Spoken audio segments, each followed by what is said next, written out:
everyone, I'm David here, and welcome to the 195th episode of Chilling3000 Hangouts. How about that? 195 episodes. That is incredible. And we're almost there, right around the corner, for the big 200 episode.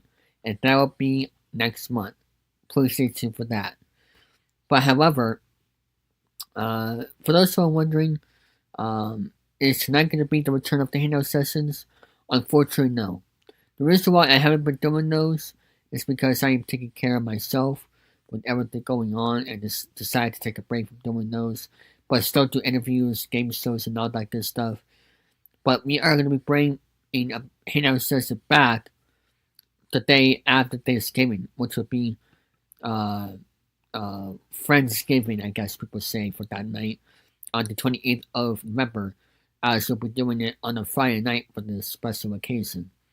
Because I'm going to take the rest of that Thanksgiving break up, weekend off. Then the following week, we'll get back doing the shows on Saturdays.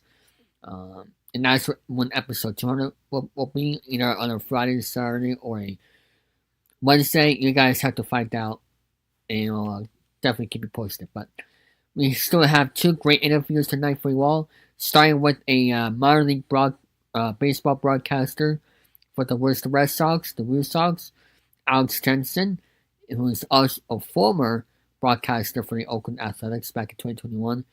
And our second interview is with a podcaster of the Lockdown Sports Network's podcast show, the Washington Huskies. So that is going to be our two interviews signed up for tonight, and I hope you're all looking forward to it. And without further ado, before we get started playing our first interview, we also have a game show game in between. What is that? Do know the jackpot? So stay tuned for that crazy game that always happens to be every time we do the know the jackpot. So now for real, let's get to the first interview. Alright everyone, I'm here with our next guest here on the program. Please welcome baseball broadcaster Alex Jensen. How are you doing, Alex? Hey, David, thanks for having me, man. Everything's good. Just getting ready for winter here, but spring and summer can't come soon enough. Thanks for having me. Don't forget about Christmas, though. Yeah, that's right. Let's get to Christmas first, then we can fast forward to the rest. Yes. Speaking of which, I was looking at the Red Sox spring training schedule. They've been having it earlier and earlier, it seems like, every single year. It's just crazy that they do it. I mean, I get it because of the World Baseball Classic, but still, it's February 20th. That's ridiculous, I think. I think it should be like at the end of February, like, a couple days before March. Not that early. That's just my opinion. But, so you are a broadcaster of the Blue Sox, and what other teams do you do currently? Or just the Blue Sox? Yeah, just having moved to the area from the West Coast about a year and a half ago, still figuring out the off season a little bit. But I've been working a little bit at Harvard and at UMass with our buddy Jay Burnham, doing just a couple of things over there at both places. So yeah, man. Other than that, just enjoying being in New England, and so grateful to be with the Woo Sox too. I mean, I think that a lot of people look at Worcester as the gold standard in the minor leagues, and in a lot of ways, and I'm just so thrilled to be a part of it. How did you get started with the Blue Sox? And also, you said Harvard, right, for the college stuff? Yeah, I've been doing a few sports at Harvard. I actually worked with Jim Kane a couple nights ago on the men's basketball season opener. That was a lot of fun. Okay. Yeah, good to see Jim, good buddy of mine. So we relocated to New England about a year and a half ago. In 2024, I was with the Springfield Cardinals, which are the AA affiliate of the St. Louis Cardinals in the Texas League. Okay. And I relocated to New England with my wife, and I was lucky enough the Woo Sox had a need for some innings to be filled. So I obviously jumped the opportunity, kind of knowing all the guys that have come through the Woo Sox and, the great radio broadcast and telecast they produce. I was lucky enough. Bill Wanless gave me an opportunity. The first season went great, so that's kind of the story of how I got to Worcester. Again, feel lucky to be there. And then in terms of college, I did St. Mary's basketball back in California for 12 seasons. Lucky to see some really good teams, really good players come through there. Patty Mills, Matthew Dellavedova, Jock Landale, among others. Great rivalry with Gonzaga. So, I really miss doing basketball, like every game of a basketball season. But it's been great latching on at Harvard and doing as many games as I can there. There's a big broadcast roster of really talented people over there too. So, nothing crazy. Just kind of piecing it together in the off season. And what sports do you do over there again for college? They kind of have a sign-up sheet, so it's whatever they need, okay. But mainly basketball. Did some baseball this year, volleyball. Just trying some other. I've done a couple of hockey games. Just trying some new stuff. I did a rugby game the other day, which was I learned a lot about rugby. So just trying some new stuff. How do you how much practice do you need to learn those new sports for play-by-play or whatever? I think that you can do as much practice as you want until you actually, get behind a microphone and call it live. I think that's your best teacher right there. The best teacher's experience. So I think you try and study the terminology to, at least sound like you've done it before. But I think you learn the most about it when you actually do it. I mean, it's kind of like a lot of things in life, is that experience is the best teacher. But there's definitely try and take a crash course of, like I said, the right terminology outside of the basics of knowing names and tendencies, who's hot, who's not, things of that nature.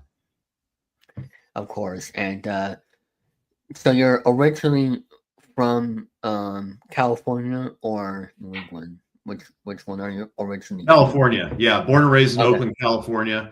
Dang. Yeah, got to work with my hometown team. Before they left the market. Unfortunately, a lot of great memories at the Oakland Coliseum. As a kid with my friends and family. And still really lucky to know a lot of great people with the A's. Born and raised in the Bay Area, Oakland, California, and lived there ever since about April 2024. As for Oakland, you're doing broadcasting at the Coliseum. What was that like? I mean, it was a dream come true. I was lucky enough to play in college. So up until the point where my playing career ended, I always envisioned myself being on the field. But, I always had an interest in broadcasting. So, when I'd go to games growing up, or even, after college, I'd kind of look up at the booth and think, what if? So it was really a surreal experience to be able to do that for the first time at the Coliseum, and got to do a few games there and did a lot of fill-in work with the A's for about 3 years, 3 seasons, 21, 22, and 23. And several of those games were at the Coliseum. So, but getting to do it for the first time, I mean, first of all, getting to do it, period, in the major leagues, is incredibly special. Not many of us for any baseball team.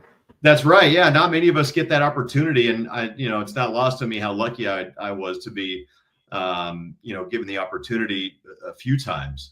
But to do it in the city that I grew up in, with the team that I grew up rooting for, it's kind of like, if you have a dream of doing something, you have a dream of doing it, for the team that you've idolized ever since you were a kid. So it's really hard to explain how special it was, to me, my family. I mean, it was sitting up in the booth and looking down at the seats that we would sit in, growing up.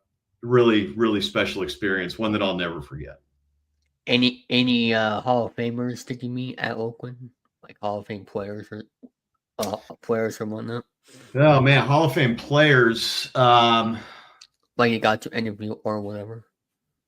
Not off the top of my head. I mean, unfortunately, Okay. when I was doing most of my work with the A's, they were going through it a little bit. Mitch Moreland, I guess, is one that sticks out. Great Red Sox too. Had a really good career, Yeah. over 1,000 hits. If memory serves correct, I believe I called his 1,000th hit actually when he was playing for the A's. Yeah, and one of the 3 games I filled in for in 2021, and then I interviewed him after the game. Cool. So that's one that stands out. And then some other great young players. I mean, I think that the A's have done such a great job of developing young talent, especially hitters. So I was lucky enough to be around a lot of those guys. Like at during their stop in Oakland, Marcus Semien, Sean Murphy, guys like that. Just a little bit, but those are some of the names that kind of jump off the top of my head. Brent Rooker is one of those other guys as well. Brent Rooker, yeah. So his first year in the green and gold, I believe, was 2023, and that was last year I was filling in. And that was really his breakout year. He was an all-star that year.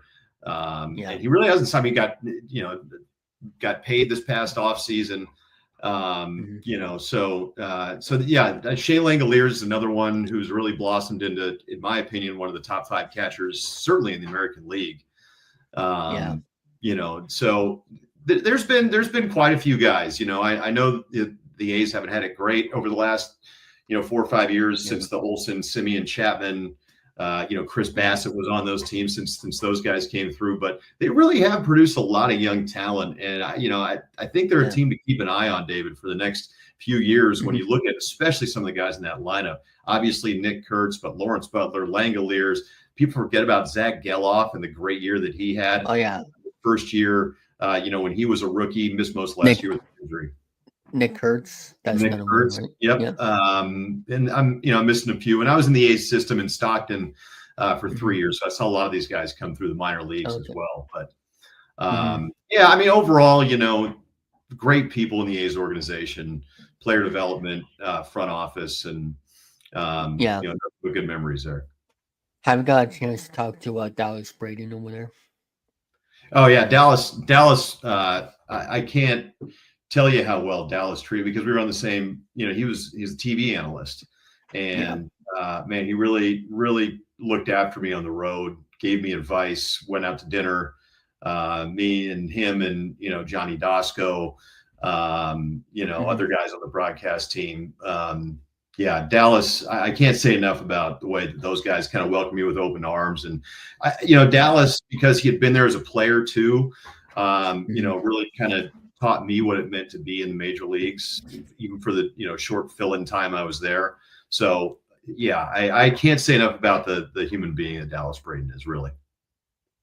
Yeah, if we go on YouTube, he has an incredible story on how he got into broadcasting and all that, and the story on his playing career as well. I highly recommend that. And he also does a podcast with Sarah Carapaz on I think it's Underdog Fantasy YouTube page. So it's a very, very cool podcast. I mean, honestly, I think more broadcasters like him, also Mike Antonalis does YouTube stuff as well. I think more broadcasters should keep doing that, because it's helping grow the game, and also not a lot of people watch every single game on TV or radio, so they should keep on doing some podcasting here and there. I think that helps grow the game as well. 100%. Yeah, no doubt about it. Talking about baseball and having people like that talk about baseball, really, engaging personalities. Yeah, I totally agree. When did you? Now I don't.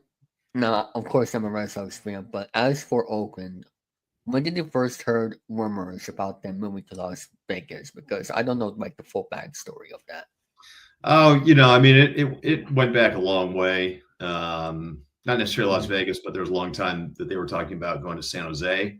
They had ballpark Okay. renderings in San Jose. So, yeah, I mean, the first time that I think it really became a reality was the 2021, 2021 Okay. season when they announced the parallel paths. So, I mean, people have to do what they have to do, and it's just the way it went. Yeah, I feel bad for the city of Oakland, but it's I mean, what advice do you give Oakland fans, because like they don't have any teams anymore, but for those who like the franchise, the A's, like what's your advice for them? Because everybody's saying, "Oh, boycott them! Like don't watch because of John Fisher and all that." Like, what's your advice? Follow your heart. Yeah, That's all I would say. I mean, like I still, said, for me, I still have great relationships with people in the front office with the A's, and I moved on. I'm with the Woo Sox now, so yeah, and on the other side of the country, so good timing, I guess. yeah, right, exactly. But I have nothing but good things to say about the way I was treated by the A's, and everything they did for me. I know, a lot has been written about that whole situation, but I have nothing but fun things to say about my experience. Of course. Now, as for the Blue Sox, like I know we're early in the off season, but as for the team itself, what do you think? What they can do in 2026? What do I think? Like who will be around, or like if there'll be like a good team again next year, any of the prospects will still be there, or like what do you think how that's going to work? Yeah, I think wins and losses in AAA baseball, it's so hard to tell this time of year, right? Until you really see who teams bring in as minor league free agents. I mean, there's a lot that can happen with the big league team right now too, because obviously, the Red Sox were rumored to be in the running for a starting pitcher at the deadline, and sometimes we see those moves materialize in the offseason, right? I think the Garrett Crochet one was a great example that greatly affected this year's Blue Sox roster, with Kyle Teal being involved in that deal. And I think it's a deal the Red Sox would do 10 times out of 10. Again, because those guys don't grow on trees. So, whether it's Joe Ryan or a Johnny Peralta from the Brewers, or I mean, maybe Tarek Skubal is available, and I'm not saying any of those guys we know are going to be available, but based on the conversations that were rumored that the Red Sox were having, I think that it would be prudent for them to have those conversations again. So that being said, I think it's really tough to know exactly who's going to be in Worcester. Also, the fact that, I mean, we'll see some minor league free agents, be signed over the next couple of months as well by all 30 teams. So, but I think you've got some exciting players certainly that could be in the mix at AAA. Obviously, the Password burst onto the scene last year. I think he'll have a chance. It's a crowded outfield in Boston right now, but that could very easily change. So, but if things remain the same, and we'll assume that they will, it's going to be a crowded outfield in Boston, and we'll see where that leaves the Password. But he's an unbelievably exciting player. And really had a breakout obviously last year. So that's a guy I think we can really look forward to potentially seeing in Worcester to begin the season. Mikey Romero. I mean, I think that anybody who watched the Woo Sox day in, day out from August 1st on understood the type of impact that he could have. Really loud contact, short, compact, repeatable swing, drives the ball to all fields. I think a really exciting bat. So, those are two guys that really jump out at you. And then we saw Luis Perales, make his AAA debut last week of the season at Polar Park as well, throwing 100 miles an hour. Some other guys coming to the pipeline like Franklin Arias. We'll see how the Red Sox pitching shakes out. Like guys like Connolly Early, Peyton Tolley, Hunter Dobbins would. I don't think we'll see in Worcester again, but you never know. So a lot of this will shake out in spring training. I'm sure I'm missing a few guys, but off the top of my head, those are some guys that I think really can allow people who are going to be going to Polar Park this next summer to get excited. The Red Sox system has been thinned out a little bit because of graduations to the big leagues, Roman Anthony, Marcelo Meyer in particular. But I really liked what Craig Breslow did in terms of finding some under the radar minor league free agents a year ago. A guy like Nate Eaton, who contributed majorly to the Red Sox roster when not many people thought that guys like that can make an impact. Those depth pieces are important. He was on the playoff roster, right? That's right.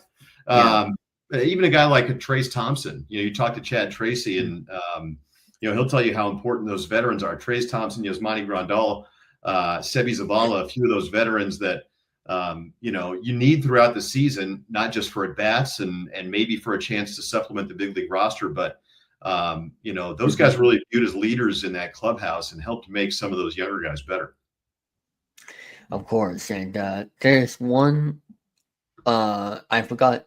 Oh, yeah, Isaiah Campbell for the Red Sox. He was the closer of the team, but he really struggled at the end. Is he still going to be the closer next year, or are they going to DFA him, or what's your prediction? Because he struggled at the end of the year last year.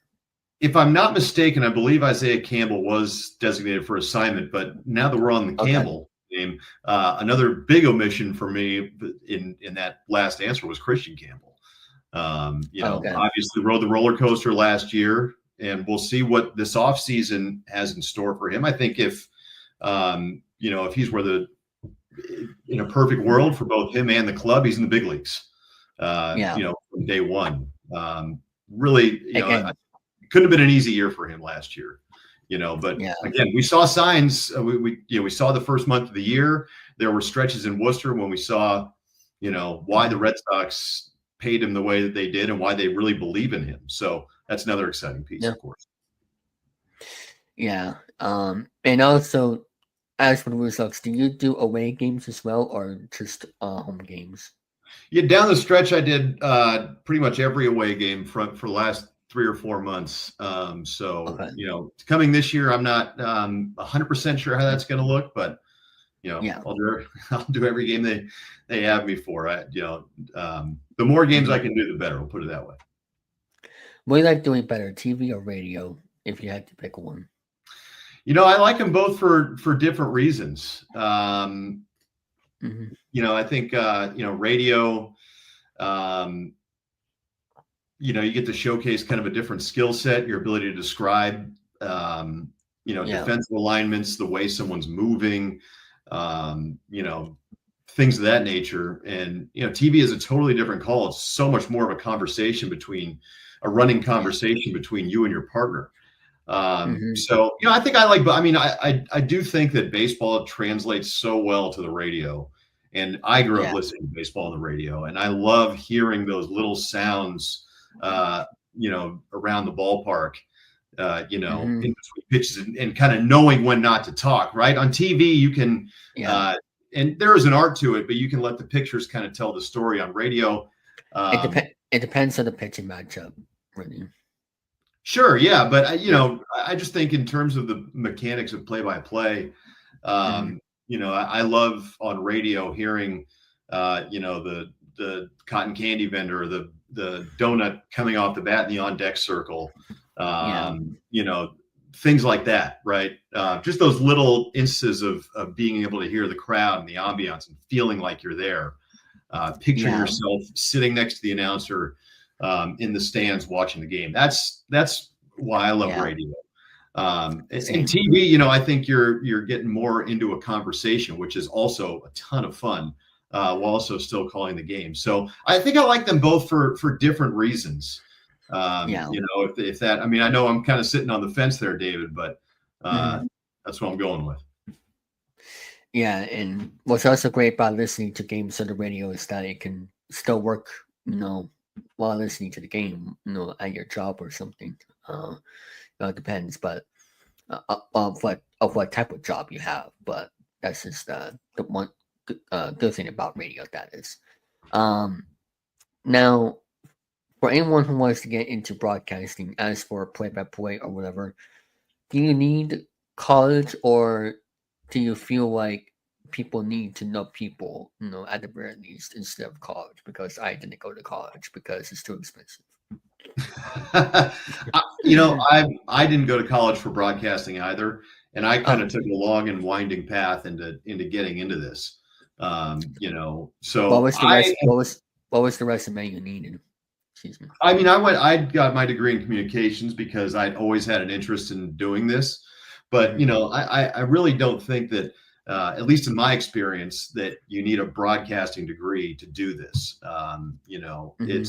It's so much, to me anyway, and I think everyone has different opinions on this, but to me it's so much more getting the experience, getting behind a microphone, because that is the job. I mean, the job is performance, right? Like I'm doing right now, for example.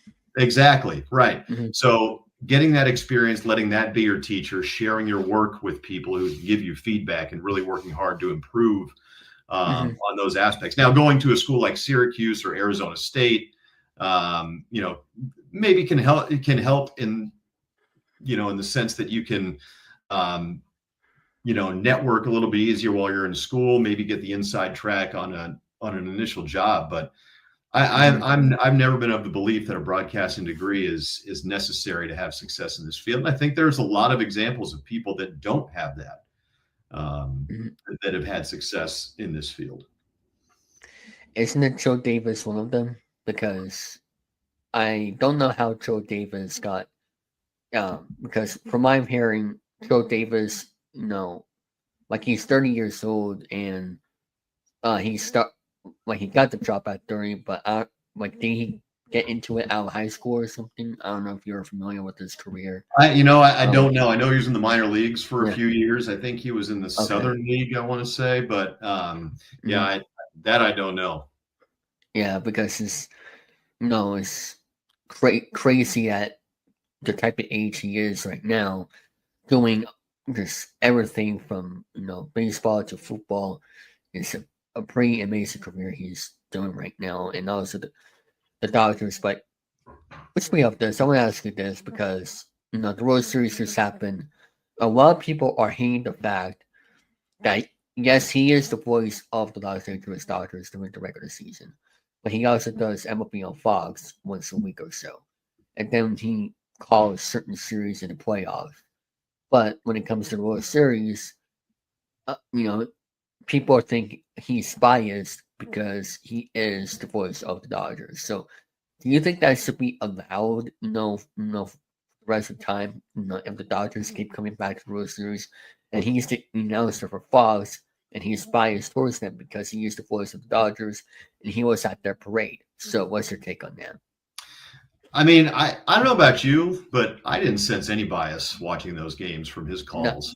So if he is biased, and it didn't, I had a hard time seeing it. And for me, that's what I care about. I care about whether it's, he's not deciding the game, first of all. No. He's not back there calling balls and strikes. He's not the umpire at second. He's not calling a home run, fair or foul, catch or no catch, right? He's calling the game. And I didn't sense any bias at all. Listen, as far as emceeing the parade, he's the voice of the team. I mean, I think that he should, if he's asked to do that, and that's his prerogative. And I certainly don't hold it against him. And I didn't see any problem with that either. Right. And, I think there's a time and a place to, be the hometown guy, and he's picked his spots perfectly. Like I said, during the World Series, I did not sense any bias. I thought he was well studied, on obviously both teams. I think he does a great job of that every time. And so, that's, to me, that's all I care about. If you're calling the game, are you biased or are you not? And I didn't feel he was biased at all. And back to that World Series, he called, 18 innings, did you watch that full game, 18 innings like I did, or no? I couldn't make it up that late, man. I'm not going to lie to you. What'd that go until 3, 4 in the morning? Just before midnight West Coast time. Yeah, So, yeah. If I was on the West Coast, and honestly, if I can just get on my soapbox here for a second, David, I am having a difficult time adjusting to the sports schedule, the sports watching schedule here on the East Coast, especially as a fan of West Coast teams. yeah. Staying up until 1 a.m. to watch the Golden State Warriors, I did not have that. Or it's not something I'm going to be doing in December or January. Put it that way. Yeah. Right. But if it's the 80s, that's a different story. Because you're maybe 5 years ago. Yeah. I mean, right now I'm kind of locked in on what the Red Sox are doing and kind of knowing, everything that's going on with them. Yeah, and they had a great season last year, going to the postseason. Just the fact how they got into the postseason with that walk-off on that Friday. It was just an amazing, season that, yes, I did not like the way they, it ended, but just the fact that they got to the postseason for the first time since 2021, I think that really helps the environment of the team because a lot of those players, besides one or two, have no playoff experience. So I think it really helps that team going forward into 2026. Oh, no question. I think to get in, it was paramount, and that was the World Series. Kind of solidify all the great. I mean, they had a great offseason too. Let's not forget about that. Adding Garrett Crochet and Alex Bregman, all the moves they made. I think there's still work to be done. I think Craig Breslow would acknowledge that, but I mean, this season was a tremendous success from the standpoint of they got a lot better from 2024, and I think they're going to continue to get better because this young core is really exciting. Who's your favorite player on the team right now? Who's my favorite player? Yeah, I can't jump to favorites, man. Oh man. Yeah, I like I enjoy watching them as a unit. I mean, but I think they've got a lot of. I think the pieces fit together this year really well. And I think they've got a lot of exciting players. I think if you were to kind of name some superlatives, right? I mean, exciting players like Cedar Rafaelo, Wilyer Abreu, steady veterans, Trevor Story, Alex Bregman, and then that young core with Meyer and Roman Anthony and all those guys. So yeah. And going to a favorite, I'll go that direction. I think there's a lot of guys. Aaron Duran's another really exciting player. Carlos Narvaez feels like a veteran, even though he was a rookie. I know, so crazy. I'll go that route instead of going favorite player. But I think there's a lot to like from a lot of different angles with this Red Sox team, both position players. I didn't even mention Garrett Crochet. He's one of my favorite current pitchers right now on the team. He's just amazing the way he does. And I don't know if he's going to win the Cy Young Award, but he has a chance. So we'll see how that goes. Now, as for the playoff format, I really like how Major League Baseball added that extra wild card. But for the minor league baseball playoff format, I don't even know fully how it works. Like, I know there's two halves, and it's like the winner of the first half faces the winner of the second half. But the Blue Sox barely has a chance to make the playoffs because of how that format works. Like, how do you think the playoff format for minor league baseball should change, to make it better, or do you think it should stay the same? Yeah, I think a lot of people have opinions on this. Honestly, I work in minor league baseball. Right now, there's a first half champ and a second half champ for all the minor leagues. The first half champ hosts the second half champ in a best of three championship series for the league. Okay. Yeah, and in Double A and Single A, you have first and second half champs for each division. I think the complicated thing with the way the International League, if you look at it right now, is set up is there are 20 teams and there are two 10-team divisions. Not everyone plays each other, and we've got one champion from one division or one champion for the entire 20-team league for each half. So really, you have two divisions that don't mean anything because it's the best record of all 20 teams in any given half that's going to be playing in the postseason. So, to me, that doesn't make a whole lot of sense. No. I would like to see them go to, if we're going to do the first and second half thing, let's have a champion of each 10-team division because the schedules aren't equal. Now, I understand their reasoning for doing this. I mean, their reasoning for keeping the AAA season going as long as it does is to supplement the Major League rosters, which, I mean, that's what they're there for. Right? That's what the players are there for, is to supplement the big league roster. But I think that we can do that and also, have a little bit a postseason structure in AAA. That make. Otherwise, why do we have divisions? So when we're doing the games and we're looking at those standings, it can be hard to parse out. You have to kind of do the math instead of looking at that games back column because it really doesn't mean anything looking at the two divisions to parse out who has how much of a game lead on who. So I would like to see them go to division champions for each. So the IL East and the IL West have those two square off in a 3-game series and have the the winner of those square off in a 3-game series in the second half as well. So you have the winner of the first half from each division. Playing in a best of 3. So West versus West, East versus East, and then the winner of those two series would meet for the International League Championship Series. But that being said, I understand their reasoning for the way to do it. It's just a little confusing when we have two divisions and we're looking at one champion for each half. Also, like the Red Sox need to be home when the Red Sox are home as well, because in case a player gets called up. Right, exactly. And not even just home, but active. So the one thing you don't want to do is have someone get hurt. If someone's not playing for a while, then they kind of jump right back into playing in games. Injuries can happen, but I feel bad for the minor league baseball broadcasters like yourself at the Red Sox because you can't watch the Red Sox at home. So, but I think you have like a TV in the room for the Red Sox, right? Or we're lucky enough that they give us a TV and normally, but we're focused on our job at hand too. So we keep an eye on what's going on with the Red Sox.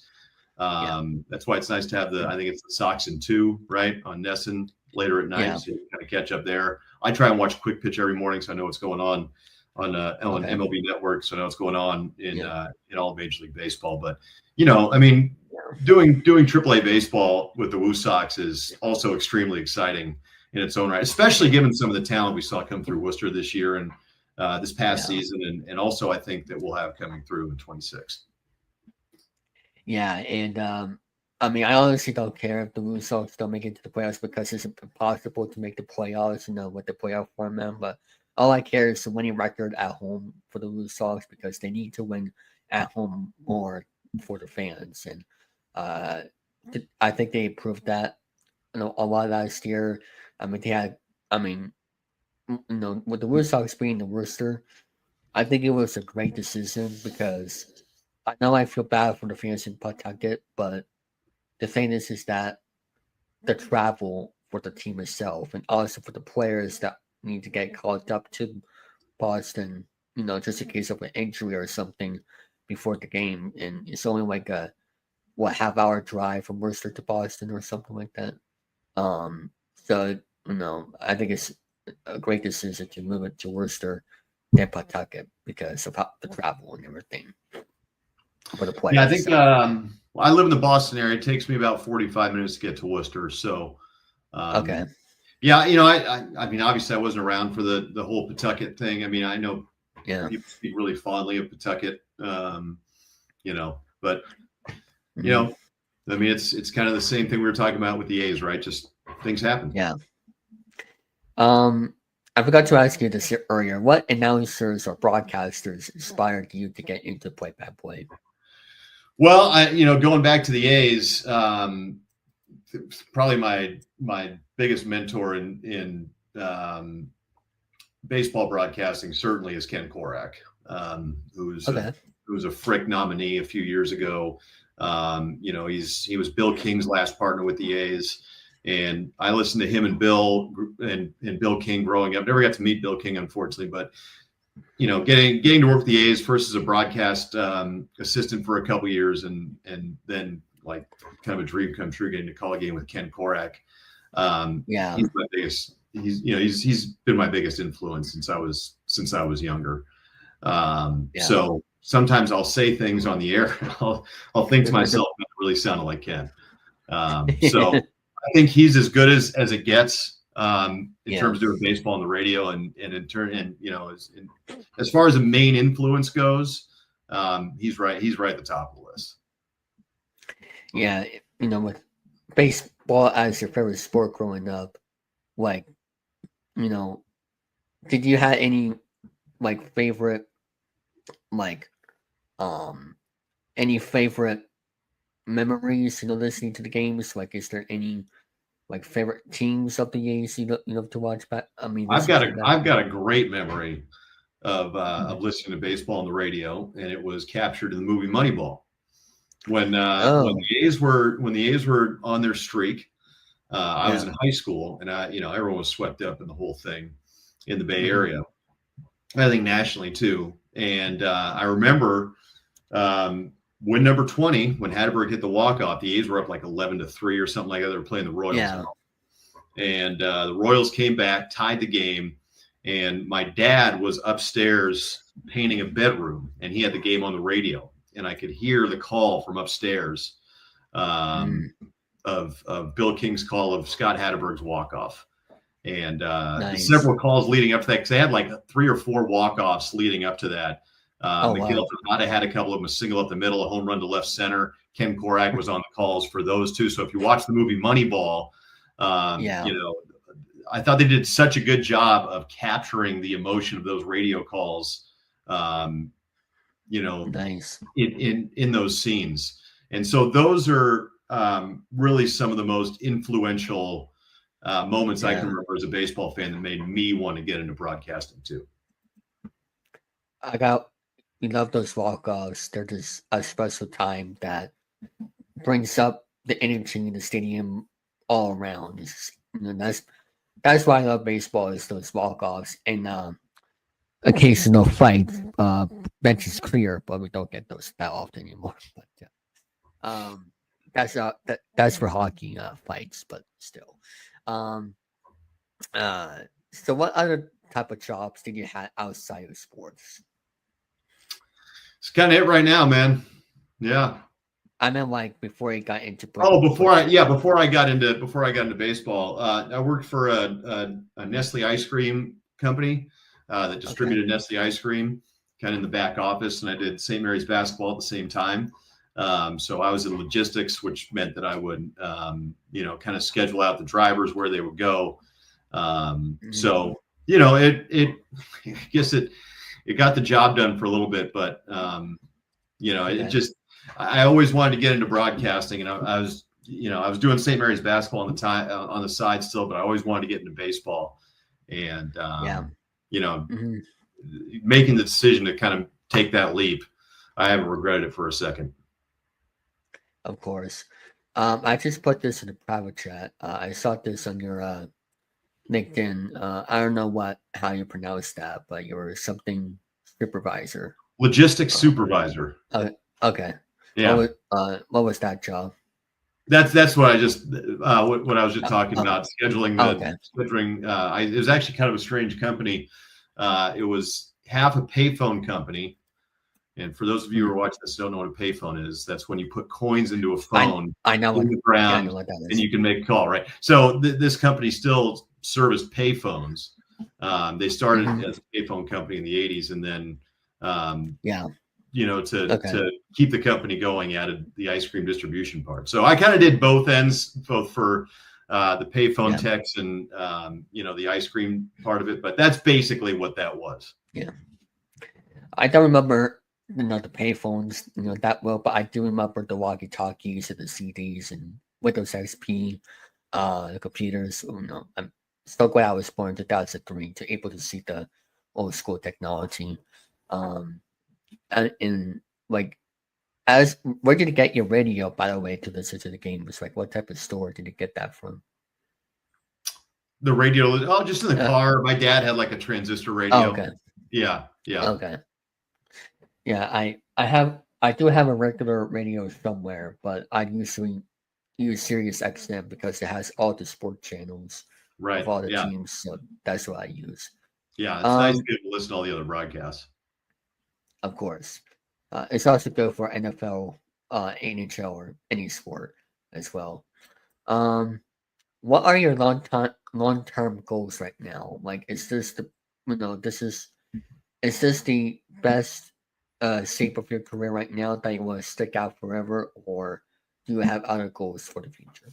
I mean, I think all of us in the most of us in the minor leagues want to get to the major leagues. I think that's why we get into. Don't pick the Yankees, okay?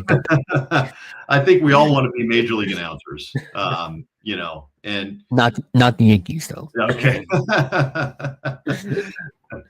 So I think that's the goal. That's the goal for all of us who are minor league baseball is to get to the major leagues. Yeah. I just hate the Yankees of the past, so that's right. Just don't be with those. You're not alone. Yeah. And I mean, well, I don't hate all New York teams because what the NBA, the only team I don't like is, well, actually a couple, is the Miami Heat and the Los Angeles Lakers. Like, that's the teams I hate for basketball. But like, and also for hockey, I don't like the Panthers. I don't hate all New York teams because I like the Mets because I want them to take over New York instead of the Yankees, but they have a curse on them. I don't know what it is. Like, they spent all that money just not to get to the postseason, and that's what the only Dodgers argument is that you still have to pay the games even though you spent all that money. And I'm kind of worried about the 2027 lockout right now because everybody's complaining about the Dodgers and how they run things, but look at the Mets. They spent all this money but still to make it to postseason. Like, you agree with my opinion on that? Yeah, obviously money is not the most important thing, right? I mean, so much of it is about health as well. Health. Mm-hmm. And, I think that the clubhouse aspect is also largely important.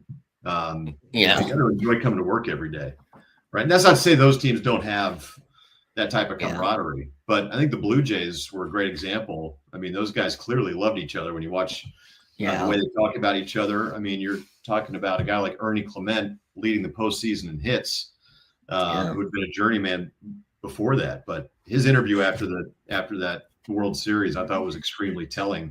Shane Bieber opting into his contract, also extremely telling. So I think that's a huge part of it that a lot of people kind of forget about. Of course.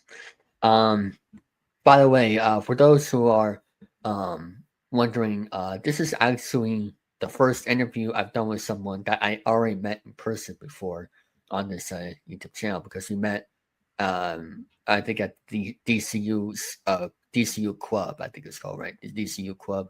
That's right. So, yeah. So it was cool that we got to meet there. I just wanted to say hi because I knew the other guys and I wanted to say hi to you as well. So it was good that we were able to do that and also able to do this interview here. So I'm glad we were able to do this and hopefully get into some other type of collaboration stuff in the future as well when we have the time. Yeah, David, I appreciate you having me on, man. It was great to hear from you over the off season, and like I said, I can't wait to get back out to Polar Park. Late March. Yeah, I'll get here soon enough. But thanks again for having me, man. It was great chatting some ball with you, and I look forward to talking to you soon. Indeed. And before we go, where can they find you on social media? Oh my gosh, what is my handle? I'm on Twitter or X. At A Jensen 86. 86. Okay. 86. At A. Jensen 86. Yep. Yep. So you were born in 1986, I assume. Correct. Right. There you go. So at least you were around for the 80s Stars Championship in 1989. But I don't. Even though I don't remember it. Yeah. Yeah. But at least you were around for it, in some way. But anyway, that'll be it for this interview. Are you looking for the most fun entertainment on YouTube? Then welcome to the Network 3000. We have game shows, vlogs, live streams, podcasts, live shows, sport videos, gaming videos, plus more.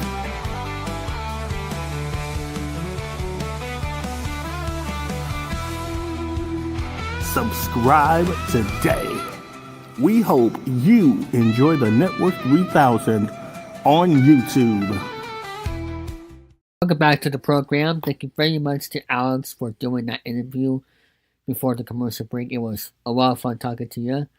And right here, right now, we are about to go to our second segment, which is a game show game of the Deal or No Deal jackpot. Here it is, people.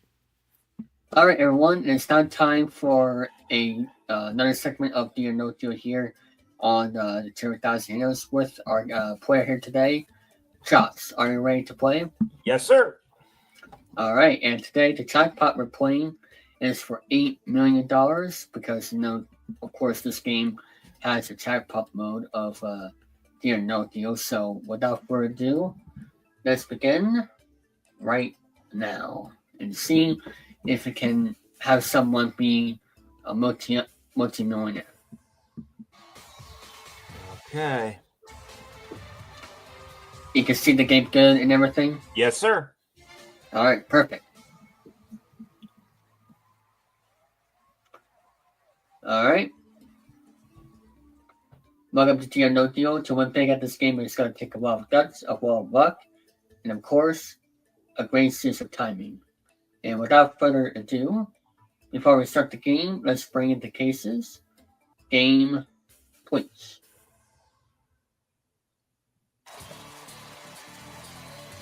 I'm going to skip this part.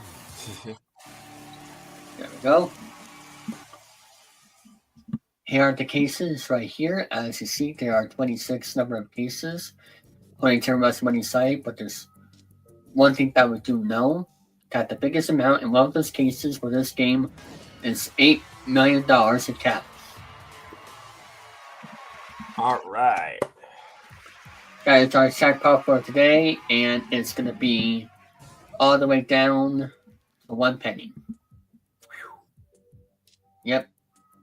And without further ado, out of the 26 cases, pick a case to keep with and hope that has $8 million at the end of the game.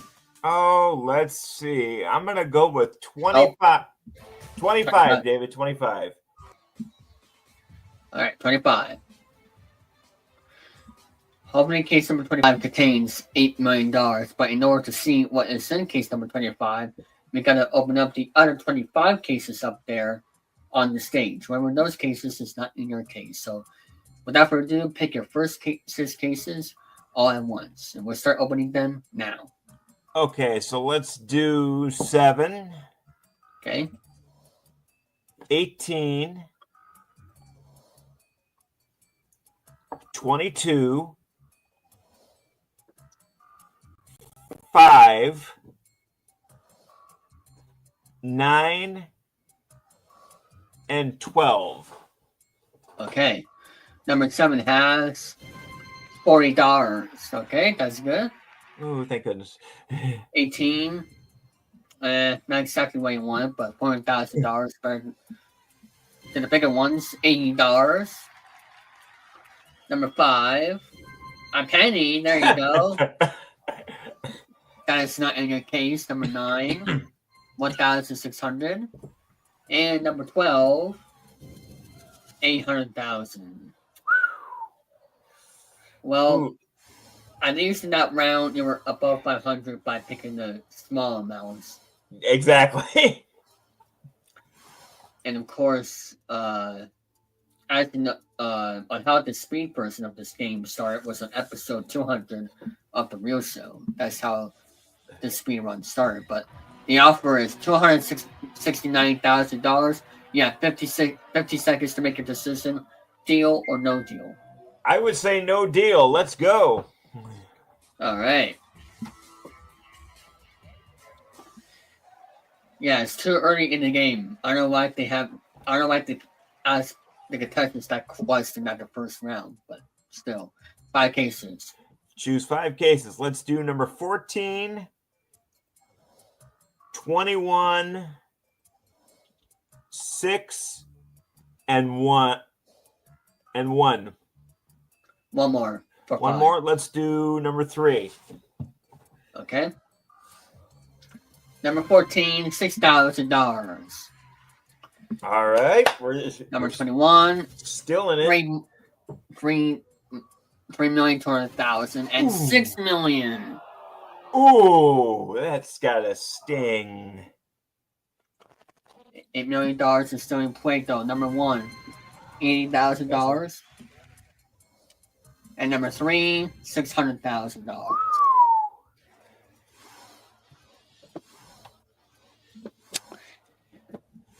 Not the greatest round, but you still have multiple $1 million cases in play. That $8 million still on the board. And the safety net is still there for now, as the offer is $225,000. You have 50 seconds to make your decision. Deal or no deal? No deal. Let's go. No deal it is. I'm feeling lucky today. Well, we'll see what happens. Okay.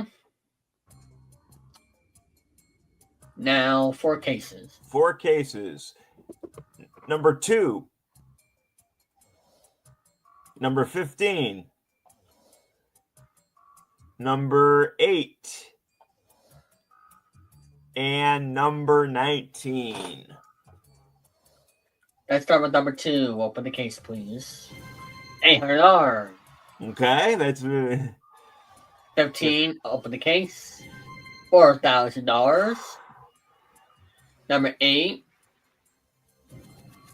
Okay, not $1,006,000. Okay. Number 19. Oh, ouch. $4 million. That $8 million still up there, my friend. Yep, $8 million is still in play. That was not the time for that choice, but we'll see what happens with this next main offer right now. And Banker, what is the offer? $355,000. 50 seconds. Deal or no deal? I'm gonna go no deal. Let's. No deal.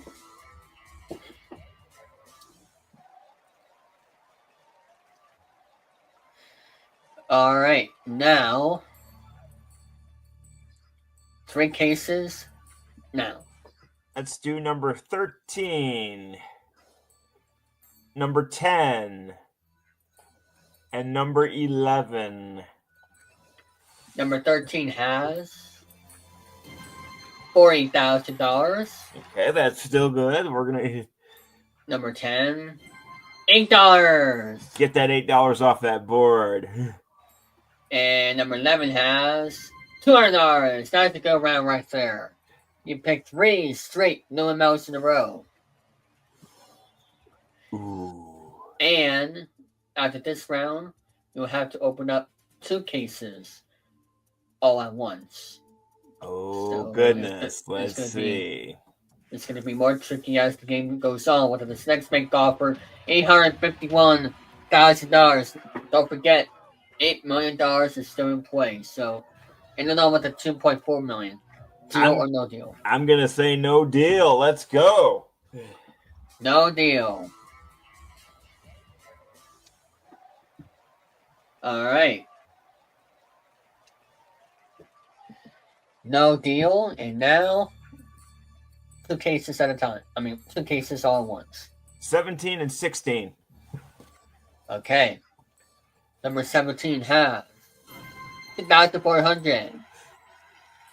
And number 16.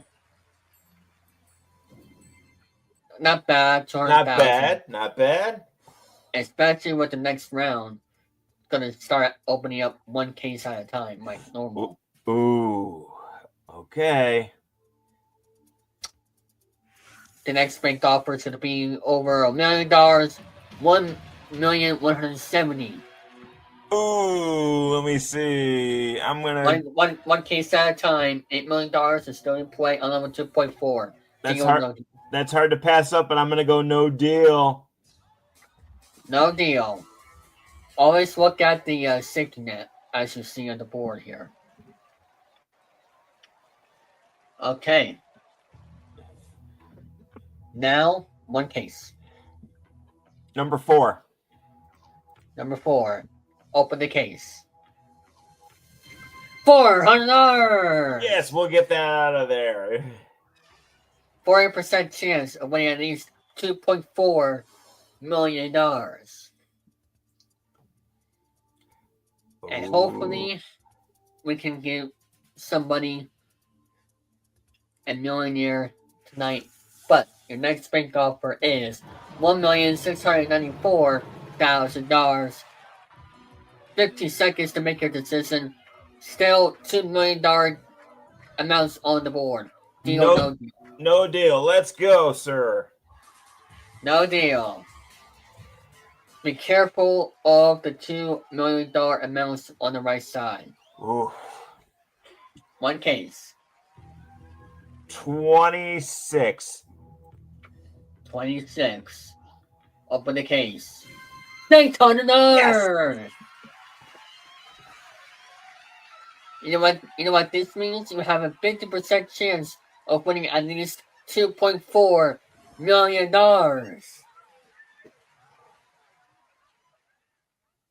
$8 million is still up for grabs. Same thing with $2.4 million. The big offer is $2,269,000. I'm still feeling it. No deal. He is going for it. No deal.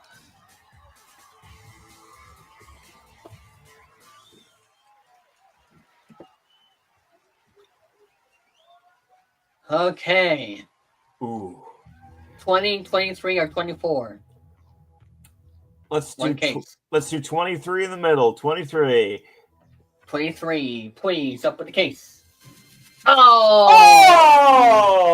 No!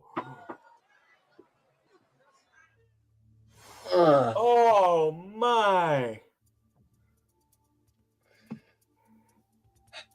Now it's not the time for that, but 2.4 is still in play. Yes. Gonna go down to $811,000. Oh, no deal. No deal. Yeah. No deal it is.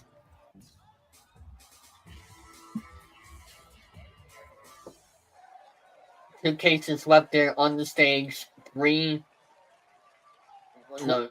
including with their case, but 20 or 24. 20. What a great year that was. Yes.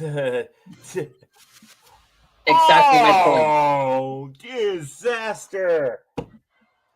Exactly my point about 2020. Yes. At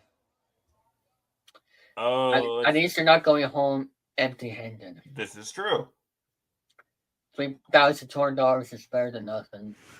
Get there with $8,000, but the offer is going to be $5,500. What do you want to do?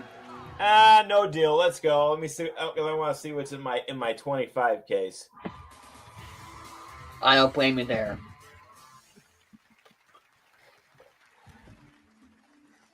We are down to just two cases, 24 and 25. Which one is better? That's the question. I would say 25. I'm going to go my... Which one is better, 24 and 25? Here's the final offer, but you said you want to go for 25. I want to keep my case. Yeah. That's what the final offer is if you go all the way. But still, you already told me you want to see what's the 25. You So got let's it. open that case right now for $3,200. Ooh.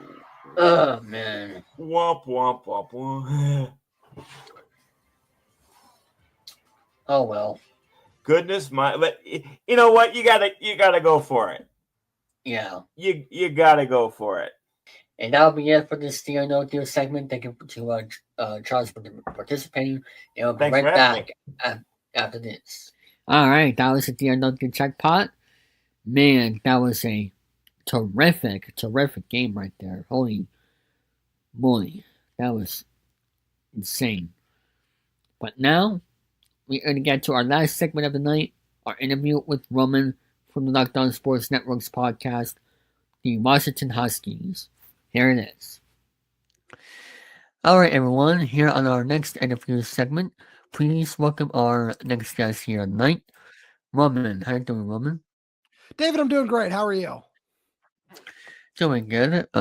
Here on this fall evening, of course, we're getting into the deep part of fall, going into the winter. What is your favorite season? Winter, spring, summer, or fall? Well, I grew up playing baseball all through my life, into high school, into college.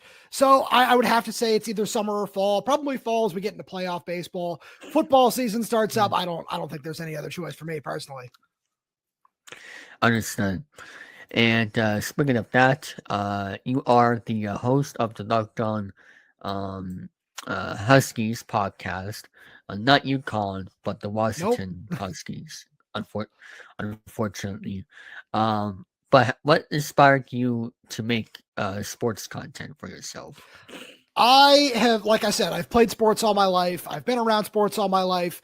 And it's the biggest thing for me when it comes to just being around sports is just, I have a huge passion for the game. I haven't missed a snap of a Husky game since about 2015. And that was when, we started seeing more televised games, everything like that, whether it be TV, radio. I remember having broadcasts in when I was just going around, walking the dogs, doing whatever.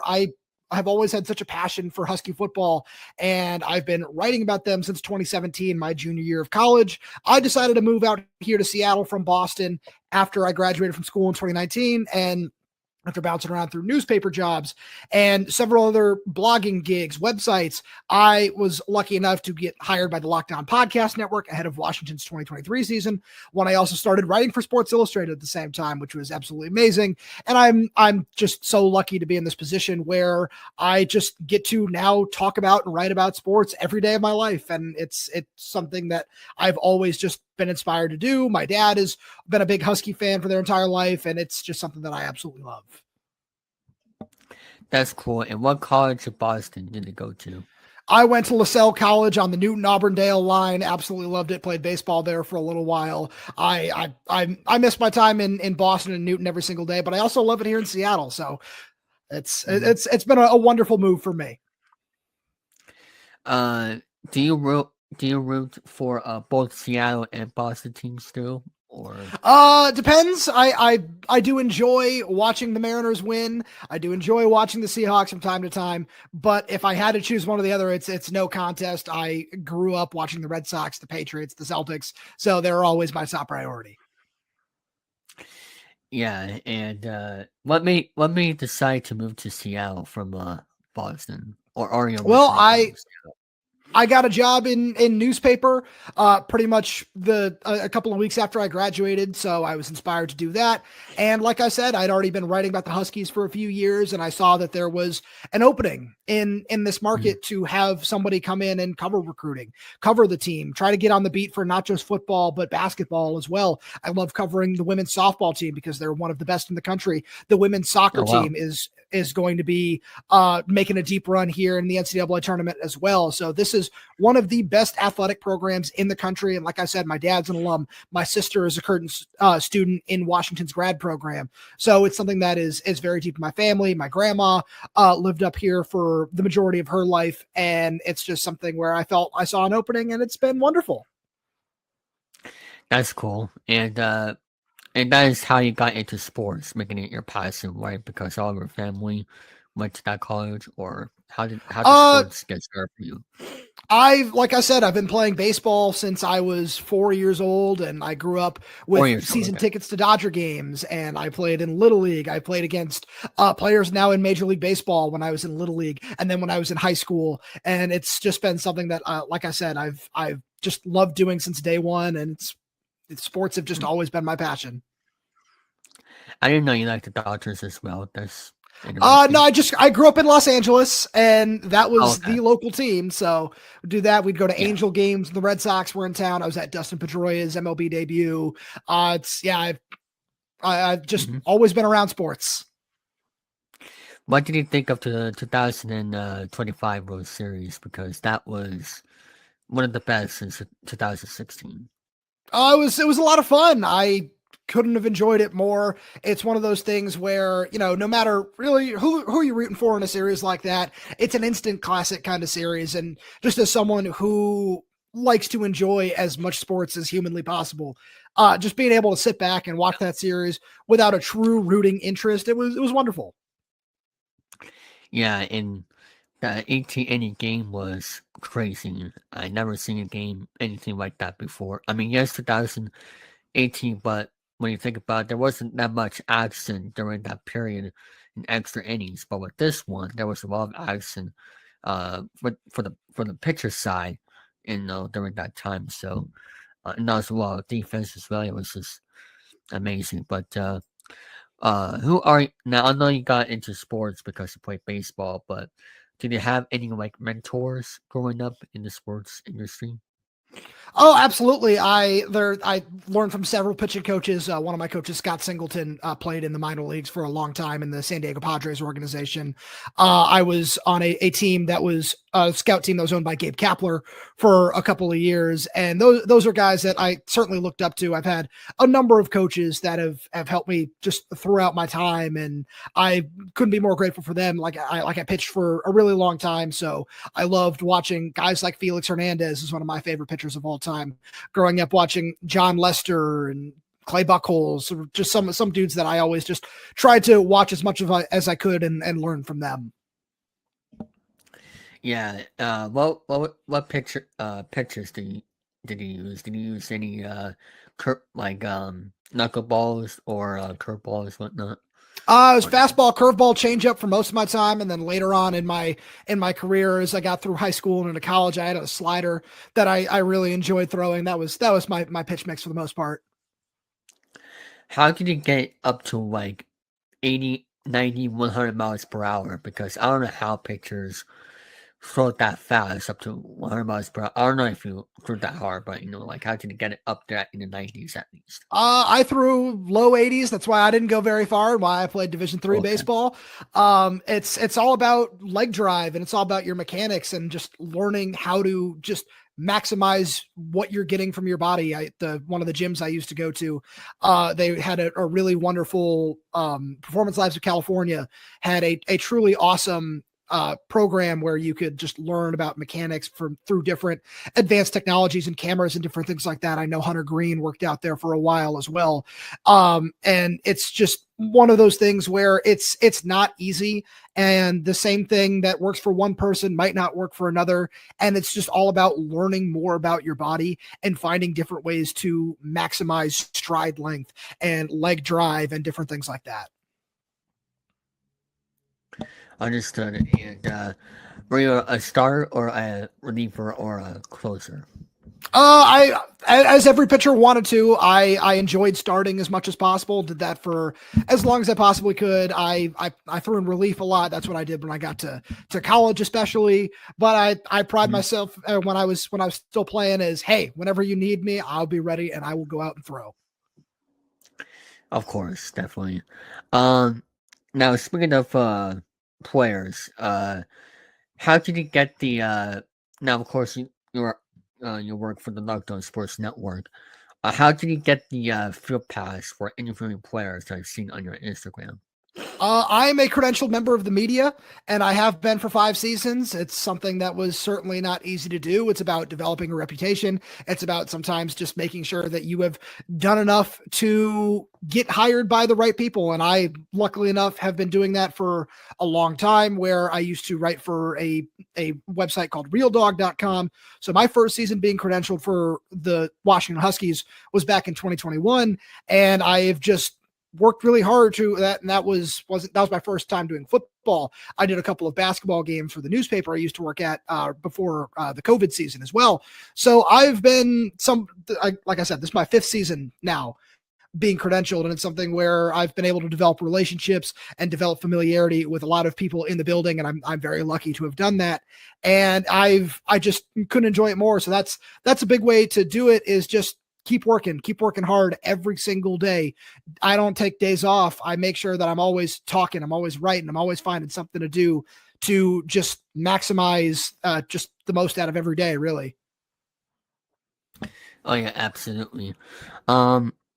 Any advice, as for how people could get field passes for interviewing players? Like, do you need to host a podcast, or do you need to work for radio? Like, any advice on that?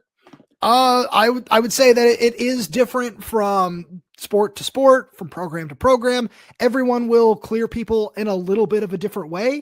And it really is just about working hard, making sure you're getting your name out there, and making sure that you are maximizing everything that you're doing.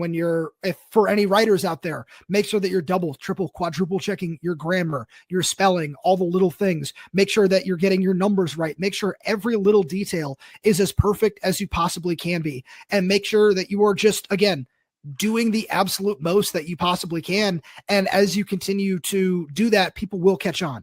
And people will see that, oh, hey, this person knows what they're talking about. This person has educated themselves on X, on Y, on Z, on whatever it is. And the more you do that, the more people will take notice. And if you want to continue applying for things like credentials to make sure that you're able to go do things like that, the more examples that you have of quality work like that, the more likely you are to be in a spot where you can become a credentialed member of the media. I can't hear you. I think you're muted. There we go. That's great advice on there. And have you interviewed any players that got called up into the major league of any sport? I have interviewed several first-round draft picks. When the 2023 Washington Huskies team went to the national championship, I interviewed 8 players that were selected in the top 100 of that draft, including the number 8 overall pick, Michael Penix, the number 9 overall pick, Roman Tomashoff, the number 20 overall pick, Troy Fautanu. What sport? In football. Oh, okay. Football. So I've done a lot in football. I've interviewed multiple first-round draft picks on the basketball side of things, like Isaiah Stewart and Jaden McDaniels. And that's one of the things that I love about working in college sports, and where you get to work in recruiting, and sometimes where guys who, go on to do huge things, and it's, oh, hey, I talked to that guy when he was getting recruited by Washington. And then guys that come here like Michael Penix, like Roma Dunze. It's very cool to just get to know them and have a chance to get familiar with them early in their career. Now, there are several high-end players in the 2026 draft on this Husky team that I absolutely adore talking to. Denzel Boston, Jonah Coleman, Takario Davis, Damon Williams is going to be a future superstar. There's so many awesome players just in the college ranks, and getting a chance to really get to know them behind the scenes is amazing, and one of my favorite parts of what I do. Yeah, absolutely. And it's a lot of young talent in college. That's what's great about college, is that you can see from afar of how they develop and what their personality is before they get the spotlight in the majors of any sport. So that's what's great about Absolutely. it. Well, speaking of, what sport in the Washington Huskies, out of the for baseball, hockey, basketball, and football, what sport out of those 4 has the most talent? In terms of the Washington Husky program?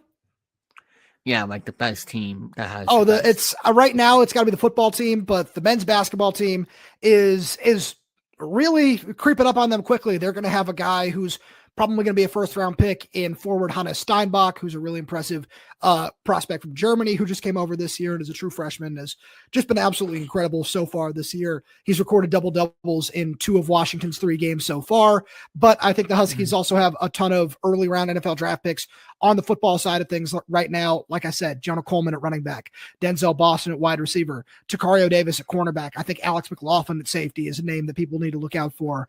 And then they're Damon Williams, like I said, he's not draft eligible this year, but there's a lot of talent on this football team, and Jed Fish and his coaching staff are doing an impressive job putting it together. Absolutely. And I did my best to see if I can watch a couple of Washington Huskies games, but they're at like 10:30 and 11 o'clock at night, from time to time, and I'm just like, nope, not happening for my area. It depends on who they're playing. They've had a couple of solid primetime games this year as well. Okay, that's good at least, because I did notice that they're playing at 7 p.m. my time tomorrow. Saturday, versus whatever team that is. I never heard of it before. They're playing Purdue this weekend. Purdue, that's how it's pronounced. Okay, yeah. So. And as for the what is the record? I can't find the record. Washington is 6-3 right now. 63. Okay. Well, that is a better record than North Carolina is right now, because Bill Belichick.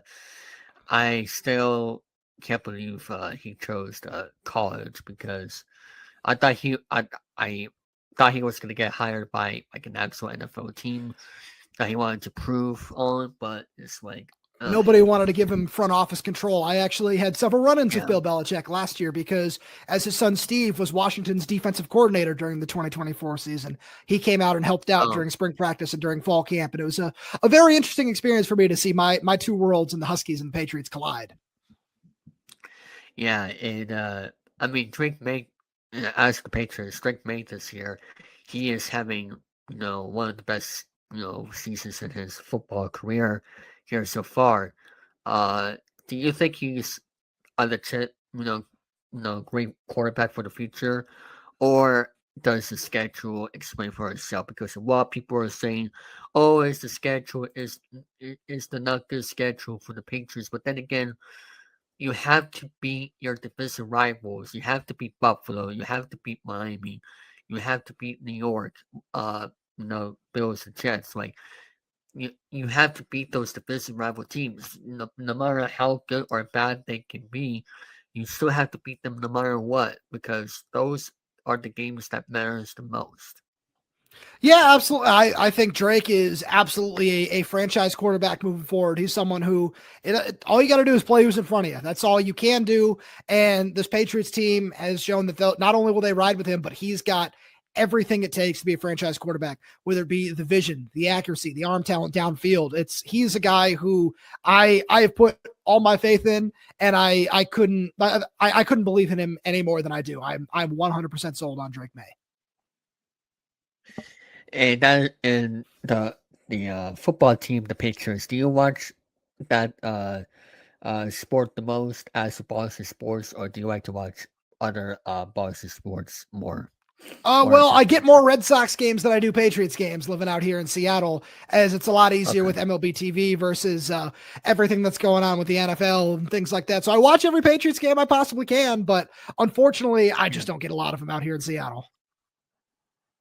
The only way you can do it is via radio, as for the Patriots, if we could, access the radio on Sirius XM, but I digress there. But have you met any favorite players out of those 4 Boston teams before, or like any major before you got into the sports industry, like growing up as a fan growing up? Yeah, no, absolutely. Like I said, I was at I've been able to throughout my life. I've had the great privilege of meeting several athletes over the course of my time. I'm trying to think of some specific experiences, because the best one was probably very, very recent for me. I was already in sports, but it was a completely separate occasion where I was lucky enough to be invited onto the Kelly Clarkson show to be part of a segment with Rob Gronkowski in February of last year, which was an amazing experience for me. And he was always been one of my favorite Patriots. So that was a really cool experience for me. Growing up, I was lucky enough to go to the ESPY Awards several times. So when the 2008 Celtics won, I was able to do that. I met Dirk Nowitzki a couple years later. I've had run-ins with Adrian Peterson and Drew Brees and Wayne Gretzky and David Beckham. And I've been lucky enough to meet several extremely talented players who I've looked up to and watched for years and years and years throughout the course of my life. And it's something that I'm very lucky to have done.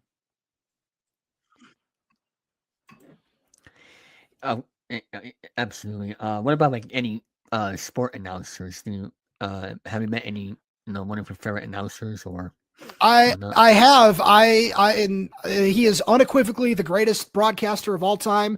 I was lucky enough growing up to meet Vince Scully before he passed away a bunch of years ago. I was lucky enough to take a tour of Dodger Stadium a while back through some friends of my family, and they were lucky enough to say, "Hey, how about we come over here?" And oh, look, there's Vince Scully. It was a truly amazing experience for me.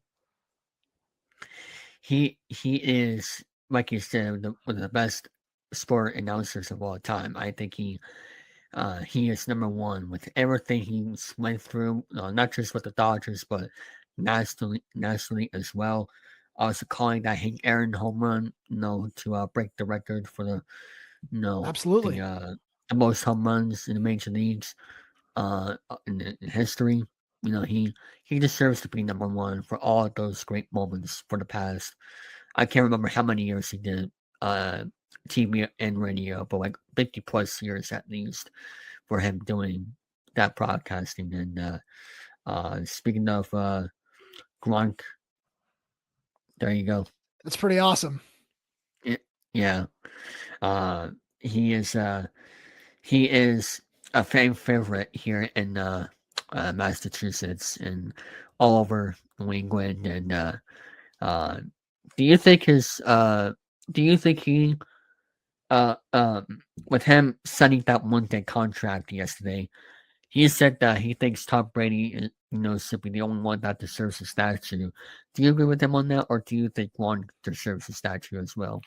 I think Gronk absolutely deserves a statue. In my book, he is the greatest tight end to ever play the game of football. There's no ifs, ands, or buts about it for me. I loved watching guys like Antonio Gates growing up in Southern California. I loved watching me some Tony Gonzalez, but they do not compare to me in any way, shape, or form to what Rob Gronkowski did in terms of, and it's unfortunate that he got hurt as much as he did, but there's nobody on this earth quite like Rob Gronkowski.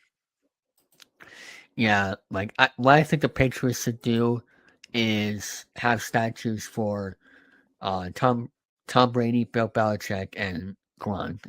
If it were my dream scenario, it would have to be those three having a statue, because those are the three big names you think of as for a Patriots dynasty.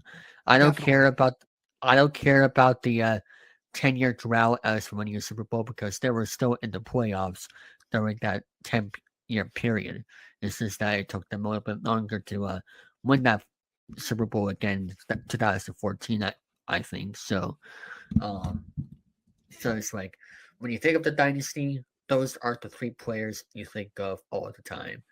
Tom Brady, Belichick, well, he's a coach, but you know what I mean, and Gronk. So I really hope all of those three get a statue, because they truly deserve it, because they're all fan favorites, and that's the reasons why the dynasty has for the 20 years. Definitely. And speaking of dynasties, I saw something the other day on Instagram. That people, I think it was Michaels. He was on the podcast. He was saying he doesn't count the 60s Celtics dynasty because there were only 8 teams in the league as for the NBA is concerned, and that's how they won all of those championships in the year 1960s. Do you think that still counts as a dynasty, or does it have an asterisk because of the only 8 teams in the NBA, because to me, I think it's a count because championships still count as championships. I think it's a fair point that there weren't nearly as many teams, but there's nothing anyone can do about that. So you can only, like I said, as it comes to Drake May, you can only play who's in front of you, and if there are only 7 other teams in the league, that's who you got to beat.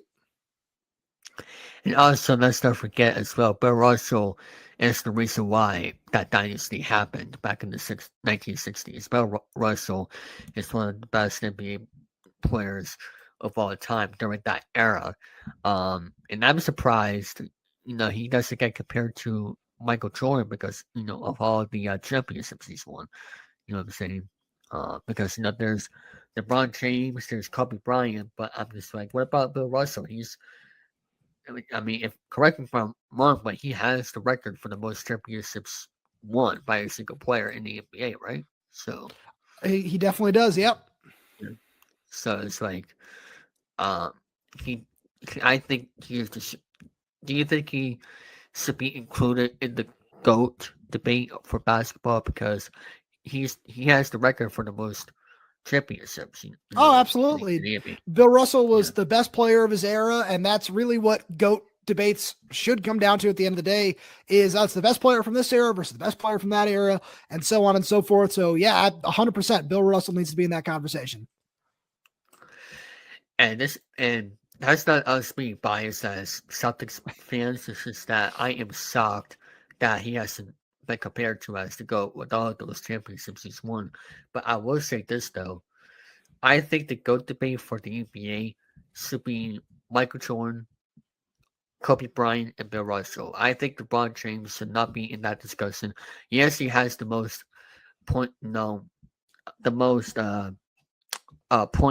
or scored in the NBA of all time. But the thing is that he is overrated because of his playoff record. And look at Michael Jordan.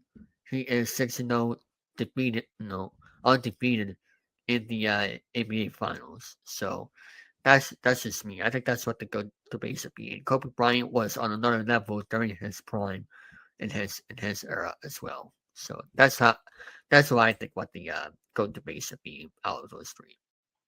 I think LeBron absolutely deserves to be in that conversation. He was able to will some very bad teams to the NBA Finals, and it is what it is. He's also just an absolute, just one-of-a-kind athlete. If he wanted to go play football, he would have been the best football player in the NFL at wide receiver, at tight end, at 6'9", 250 pounds. Like he is truly a special athlete, and what he's been able to do to transform the game of basketball is something that should never be overlooked.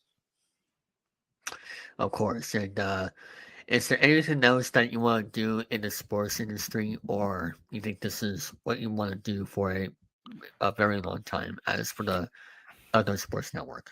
You never know what opportunity might be placed in front of you. I'm very lucky to do what I do. I love doing what I do.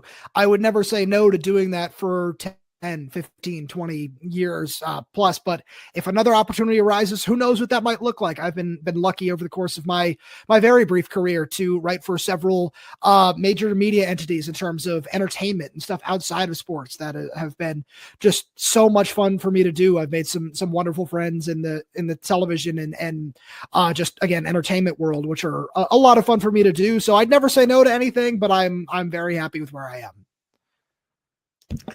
And I forgot to ask this question earlier. How often do you go to the home games of the Husky sports? That's concerned. I have not missed a Husky home game since I got credentialed in 2021.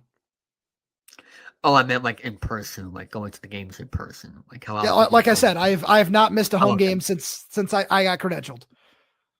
Oh wow, I thought you would watch the home games on TV too, but that's crazy. You've been to every one of them in person. That's pretty awesome that you've been doing that.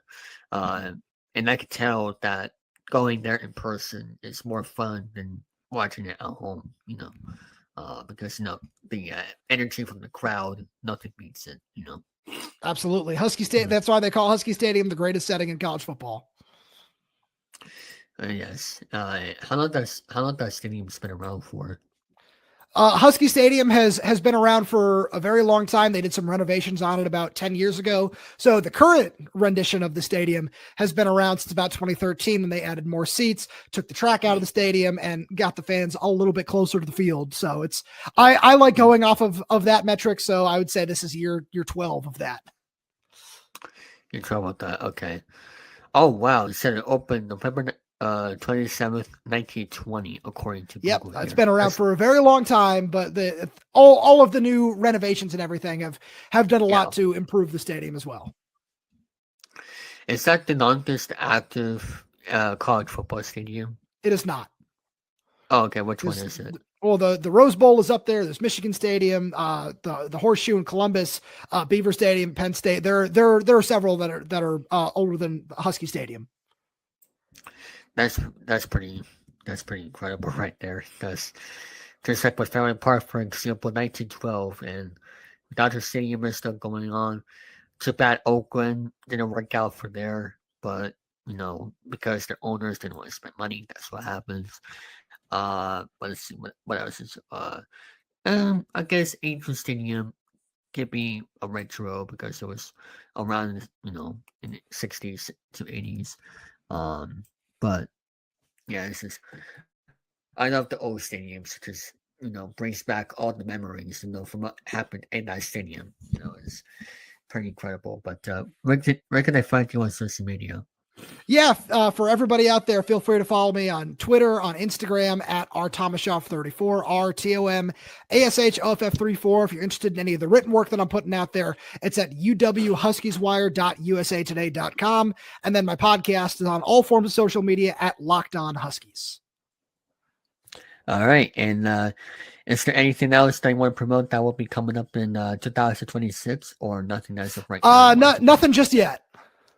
Okay. But of course, you'll be keeping everybody posted on your social media, of course, for more updates as for your podcast. And it's on Spotify as well, right? Your podcast. That's right. Spotify, Apple Music, YouTube, we're everywhere. All right, cool. Well, with that being said, that'll be it for this interview. Thank you to Mr. Roman for doing that interview with me. That was a lot of fun. And that's going to be it for this episode of Chilling3000 Hangouts. Thank you all so much for watching. I will see you all next week for the next episode of Chilling3000 on Saturday, November the 22nd. And like I said, the week after that will be on the Friday, the 28th of November 2025. And then we'll get back to Saturdays for the last couple of weeks before episode 200. So with that being said, that'll be it for this one. Thank you all so much for watching.